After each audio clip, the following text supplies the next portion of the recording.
Hi எல்லாரும் வணக்கம். புரட்டாசி மாதம் பிறந்துருச்சு. அதுவும் முதல் சனிக்கிழமை நிறைய பேர் வீட்டில் சாமி கும்பிட்டுருப்பீங்கன்னு நினைக்கிறேன். நாங்களுமே இன்றைக்கி வந்து சாமி கும்பிட்டோம். என்னடா சொம்பில் அரிசி வச்சிருக்கோன்னு பார்க்குறீங்களா? என் ஹஸ்பண்ட் வந்து சின்ன வயசுலேருந்து அவர் தெரிஞ்சவங்க வீட்டிலலாம் போய் அரிசி வாங்கிட்டு வருவார். கவின் பிறந்ததுலேருந்து கவின் தான் போய் வாங்கிட்டு வராரு.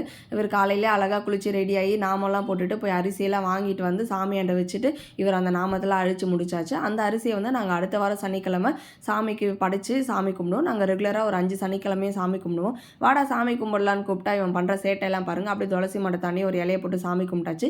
எங்களோட லஞ்ச் மெனு ஒயிட் ரைஸ், பருப்பு, சாம்பார், வாழைக்காய் பொரியல், பூசணிக்காய் பொரியல், புடலங்காய் பொரியல், காரசாரமான மசால் வடை, பருப்பு ரசம், தாளிச்ச தயிர், பாயாசம். என்றைக்கும் இல்லாத திருநாளாக என் பிள்ளை இன்றைக்கி ஏன் இந்த பாயாசத்தை வாங்கி சாப்பிட்றான்னா அதில் இருக்க முந்திரி பருப்பு சாப்பிட்றதுக்காக தான்.